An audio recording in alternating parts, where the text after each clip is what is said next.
রেখার লক্ষণ রেখার কথা মনে করিয়ে দিলেন মমতা বন্দ্যোপাধ্যায়।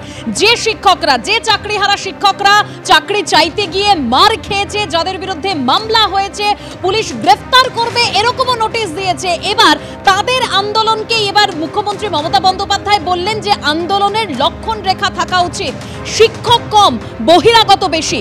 বিকাশ ভবনের সামনে শিক্ষকদের আন্দোলন নিয়ে মমতা বন্দ্যোপাধ্যায়ের এই মন্তব্য। কাউকে জোর করে আটকে রাখা যায় না, অন্তঃসত্ত্বাকেও যেতে দেওয়া হয়নি। এবং তিনি আরো বলছেন যে বিরোধীরা গোটা বিষয়টা নিয়ে জলঘোলা করছেন, বাইরের নয় ওরা বাড়ির লোক, দুর্নীতিরও লক্ষণ রেখা থাকা উচিত। পুলিশের লাঠিচার্জ নিয়ে মুখ্যমন্ত্রী আক্রমণের পাল্টা চাকরিহারা শিক্ষকরা। সবাই সমান নয়, কথাও আমি নিশ্চয়ই বলবো। অনেকে কাজও করছেন, তাদের সম্বন্ধে আমাদের কোনো অভিযোগ নেই। যারা আন্দোলন করছেন তাদের সম্বন্ধে আমার কোনো অভিযোগ নেই।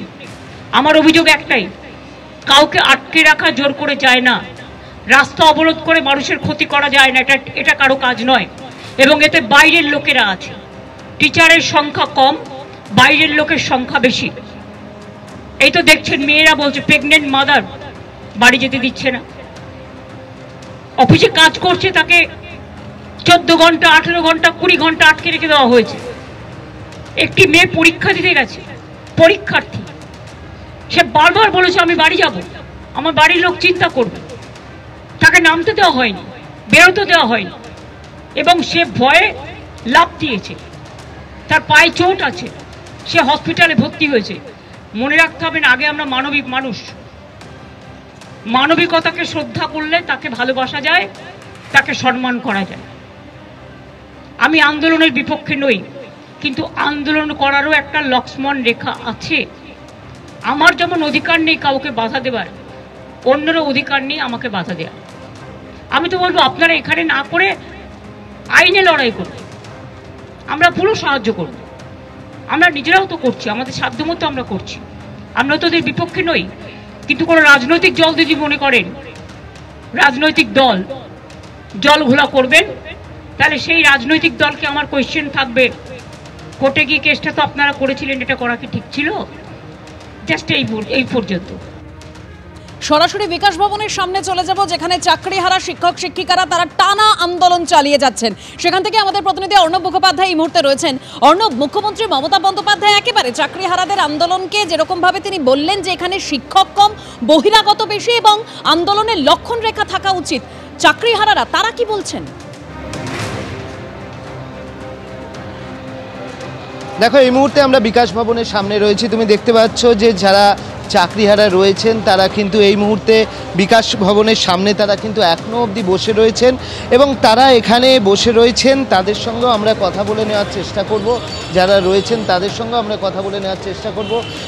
একটা জিনিস আপনার থেকে একটু জানতে চাইব, যেটা হচ্ছে মুখ্যমন্ত্রী বলছেন যে বহিরাগত লক্ষণ রেখা থাকা উচিত, কি বলবেন আপনার? না, বহিরাগতদের সঙ্গে তো মানে এখানে আমরা যারা আছি সবাই যোগ্য শিক্ষক। হ্যাঁ, এখানে বাইরে থেকে যেরকম এসছে সেরকম কিছু নেই। হ্যাঁ, লক্ষণ রেখা থাকা উচিত সেটাও তিনি বলছেন। আমরা তো অরাজনৈতিকভাবেই আন্দোলন করছি। হ্যাঁ, এখানে হচ্ছে বহিরাগতদের সঙ্গে তো কোনো সম্পর্ক সেরকম নেই। কি বলবেন মুখ্যমন্ত্রীর এই বক্তব্যের পরিপ্রেক্ষিতে?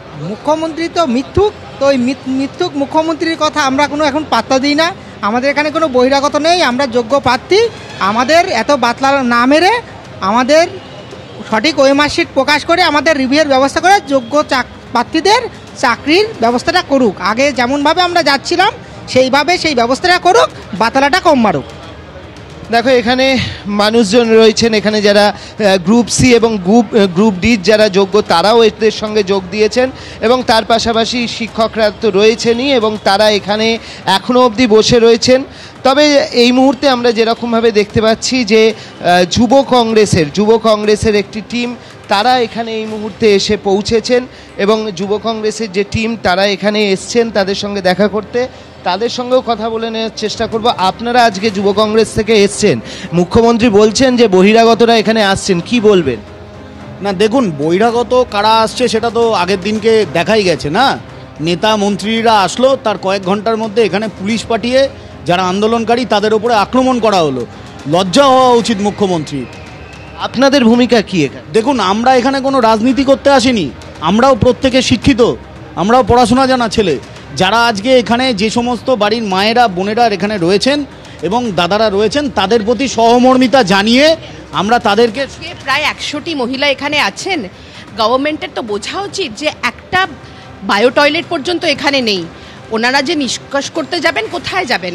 ওনাদেরকে বেসিক হিউম্যান মানে রাইটস যেগুলো, সেগুলো পর্যন্ত সরকার খর্ব করছে, মারছে, ধরছে। ঠিক আছে, গভর্নমেন্ট অফিসারদেরকে বাঁচানোর জন্য সাধারণ মানুষকে মারছে। একদমই অন্য। এখানেই বিরোধীদের উদ্দেশ্যে তোপ দেখেছেন মুখ্যমন্ত্রী মমতা বন্দ্যোপাধ্যায়। তুমি আমাদের সঙ্গে থাকো। মমতা বন্দ্যোপাধ্যায় বলছেন কোর্টের ব্যাপারে আইন মেনে চলতে হয়, বাধ্যবাধকতা থাকে, রিভিউ পিটিশন অ্যালাউ করলে ভালো কথা, কোর্ট কোনো সিদ্ধান্ত নিলে আমরা মানতে বাধ্য। কিন্তু এখনো কারো মাইনে বন্ধ হয়নি।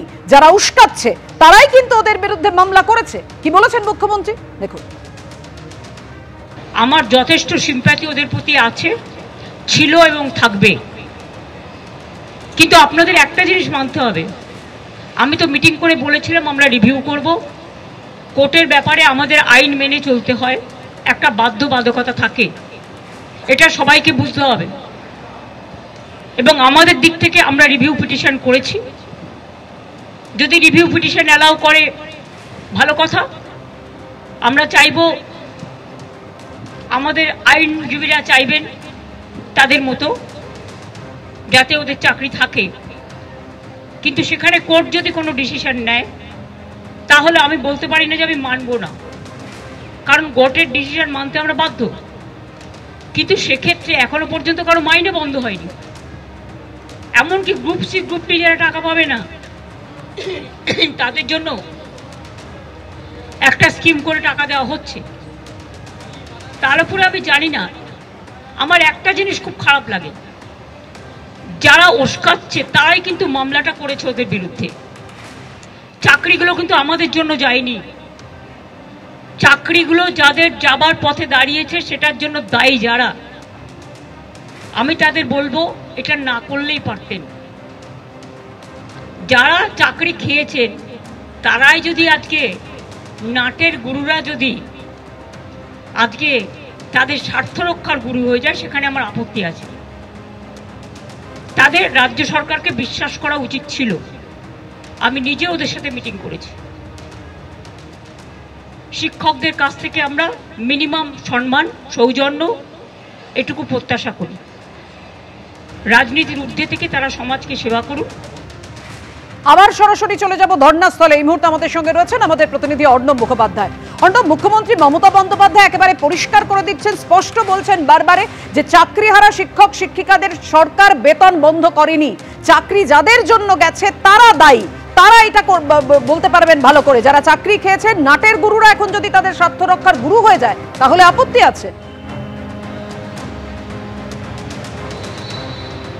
একদমই। দেখো, আজকে মুখ্যমন্ত্রী বলেছেন যে একদিকে যেরকম রাজনীতির কথা বলেছেন, সেরকম যাদের জন্য চাকরি হারিয়েছে তারা উস্কানি দিচ্ছে, এরকম বক্তব্য রেখেছেন।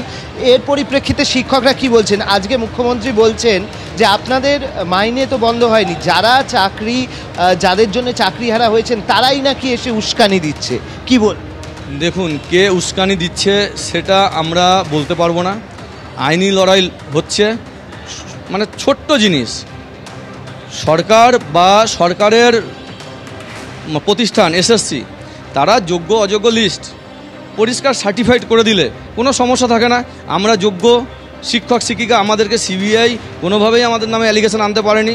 সেই সঙ্গে 23শে এপ্রিল এসএসসি অফিস থেকে ডিআই মাধ্যমে যে লিস্ট পাবলিশ হয়েছিল সেখানে যদি তারা সার্টিফাইড করে দিত তাহলে পরে আমরা যোগ্য হিসাবে যে আমরা বেতনটা নেব 31 ডিসেম্বর পর্যন্ত।